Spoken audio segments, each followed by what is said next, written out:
Shalom Bapak Ibu jemaat dikasih Tuhan, mari kita renungkan firman Tuhan, kita berdoa.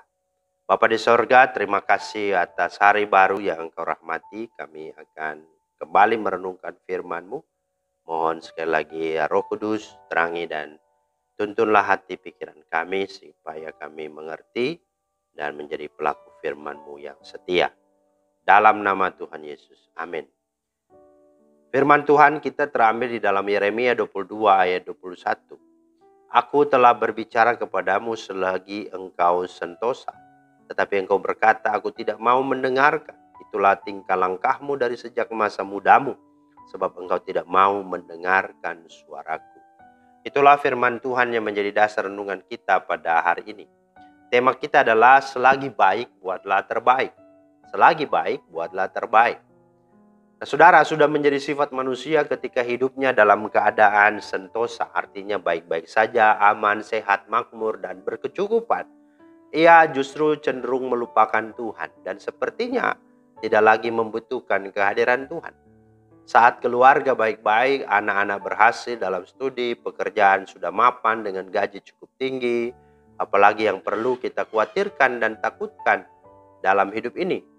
Jadi kita tidak perlu ngoyo-ngoyo, berusaha keras, istilah Jawa seperti itu.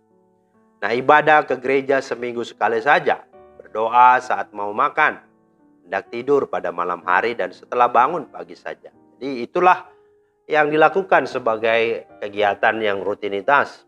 Mereka merasa sudah cukup dengan demikian.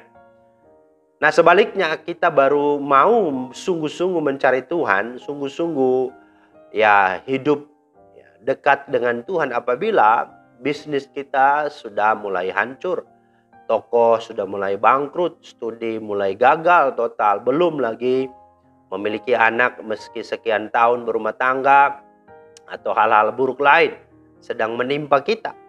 Tidak salah bila kita datang mencari Tuhan ketika dalam masalah. Namun pertanyaannya, apakah kita harus menunggu sampai terjadi musibah, masalah, dan persoalan dulu menimpa hidup kita baru kita sungguh-sungguh datang pada Tuhan, sungguh-sungguh melayani Tuhan, sungguh-sungguh beribadah kepada Tuhan? Mengapa ketika kita masih muda, masih kuat, masih sehat dan berkelimpahan, kita hitung-hitungan dengan Tuhan dan kita tidak mau melakukan yang terbaik baginya? Dalam Matius 19:16-22 dikisahkan ada seorang anak muda yang hidupnya makmur dan hidupnya sungguh mapan, berkecukupan, dan segala-galanya baik-baik saja. Bahkan dalam hal kerohanian pun sepertinya dia tidak bercacat. Semua hukum Taurat dia lakukan dengan baik. Namun ada satu hal yang kurang, seperti kata Yesus, jikalau engkau hendak sempurna, pergilah, jualah segala milikmu dan berikanlah itu kepada orang-orang miskin, maka engkau akan beroleh harta di sorga. Kemudian datanglah kemari dan ikutlah aku. Matius 19 ayat 21. Nah, ternyata dengan mendengar pernyataan Yesus tersebut, anak muda ini lebih memilih mencintai hartanya daripada hidup mengikut Tuhan, daripada harus melayani Tuhan.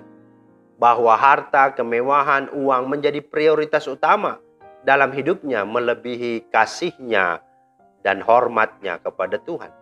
Oleh sebab itu dia memilih meninggalkan Tuhan daripada harus kehilangan hartanya.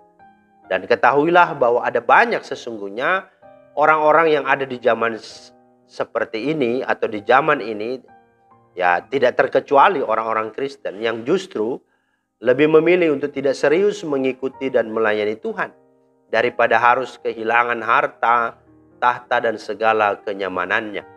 Matius 16:26 berkata, apa untungnya jika seseorang memperoleh seluruh dunia tetapi kehilangan nyawanya? Atau apa yang bisa seseorang berikan sebagai ganti nyawanya? Mari saudara, selagi ada kesempatan dan selagi kehidupanmu baik-baik saja, maka mari bersungguh-sungguhlah secara total, secara loyal, secara all out hidupmu dengan Tuhan. Jangan tunggu sampai engkau tidak dapat berbuat apa-apa lagi. Bahkan jangan tunggu sampai Tuhan menegur saudara. Kiranya ini menjadi refleksi, menjadi sesuatu perenungan introspeksi untuk kita semakin giat dengan kehidupan yang ada, kita persembahkan yang terbaik baginya. Mari kita berdoa. Terima kasih Tuhan atas firman-Mu. Mohon kami untuk sungguh-sungguh bertanggung jawab atas kehidupan yang Tuhan beri, dengan kami bersungguh-sungguh melakukan yang terbaik untuk-Mu Tuhan. Dalam nama Tuhan Yesus kami berdoa. Amin. Demikianlah firman Tuhan hari ini, kiranya menjadi berkat. Selamat beraktivitas. Tuhan Yesus memberkati. Shalom.